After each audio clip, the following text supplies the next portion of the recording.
நான் சொல்ல போகிற அந்த விஷயம் வந்துட்டு எல்லாரோட லைஃப்லையுமே மேக்ஸிமம் நடந்திருக்கும். நம்ம யாரையாவது ரொம்ப லவ் பண்ணி இருந்திருப்போம். இனிமேல் நம்ம லைஃப்பில் எல்லாமே அவங்க தான் அப்படின்ற மாதிரியான ஒரு கற்பனையில் இருந்துக்கிட்டு இருந்திருப்போம்.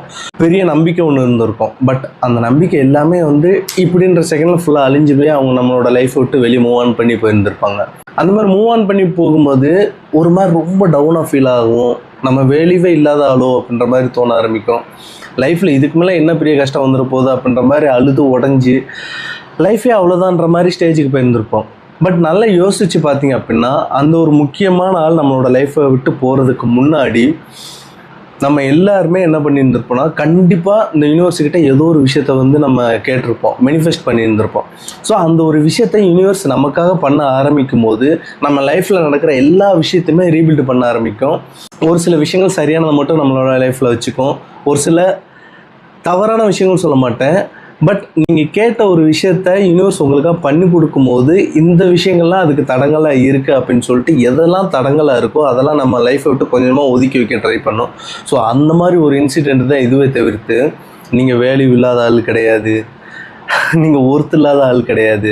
ஸோ ஒரு ரிலேஷன்ஷிப்பு அவங்க கூட இருக்கிறத வச்சு தான் நீங்கள் ஒர்த்தா வேல்யூவா அப்படின்னு கேட்டிங்கன்னா கிடையவே கிடையாது. இது ஒரு விஷயம். அப்படி இல்லைன்னா நீங்கள் ரொம்ப லவ் பண்ணுற பர்சனோட லைஃப்பில் அடுத்த கட்டம் ஏதாவது ஒரு நல்ல விஷயம் நடக்கிறதுக்காக யூனிவர்ஸ் பிளான் பண்ணியிருக்கலாம். அதுக்கு நீங்கள் ஒரு தடையாக இருக்கலாம். அவங்களுக்கு அந்த நல்லது நடக்காமல் டிலே ஆகிறதுக்கு நீங்கள் ஒரு காரணமாக இருக்கலாம். அதனால் யூனிவர்ஸ் உங்களை அவங்கக்கிட்ட இருந்து புரிச்சு வைக்கலாம். ஸோ இந்த ரெண்டு விஷயத்தில் எது நடந்தாலுமே அது நல்லதுக்காக மட்டும்தான் அப்படின்ற ஒரு ஹோப்பை மனசில் வச்சுக்கோங்க. அதுக்காக நான் வேல்யூ இல்லாத ஆளோ இல்லை அவங்க வேல்யூ இல்லாத ஆளோ அப்படின்ற மாதிரி திங்கிங்கில் போய்ட்டு ஒரு மாதிரி டவுன் ஆகவே வேண்டாம். நீங்கள் யூனிவர்ஸ்கிட்ட ஒரு விஷயம் கேட்டிருக்கீங்க, அது உங்களுக்காக திரும்ப பண்ணி கொடுக்க ட்ரை பண்ணிக்கிட்டு இருக்கு. உங்கள் லைஃப்பில் எல்லாத்தையும் ரீஅரேஞ்ச் பண்ணுது, ரீபில்ட் பண்ணுது, அப்கிரேட் பண்ணுது.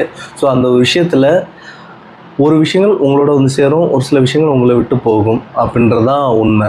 எக்கனாமிக்ஸில் வந்து எப்போயுமே ஒரு ஃபார்முலா ஒன்று சொல்லுவாங்க, ஒன்றை பெற மற்றொன்றை இழக்க வேண்டும் அப்படின்னு சொல்லிட்டு. இப்போ நீங்கள் ஃபிட்டாக இருக்கணும், ஹெல்த்தியாக இருக்கணும் அப்படின்னா காலையில் 5 மணிக்கு எஞ்சி ஜாக்கிங், ரன்னிங் இல்லை ஜிம்முக்கு ஏதாவது போகணும், ஃபிசிக்கல் ஆக்டிவிட்டீஸ் பண்ணணும் அப்படின்னா ஏர்லி மார்னிங் உங்களோட தூக்கத்துக்கு எடுத்து அந்த விஷயத்தை நீங்கள் ஸ்டார்ட் பண்ணணும். அதுக்கான ஒரு ப்ராசஸ் தான் இதுவும்.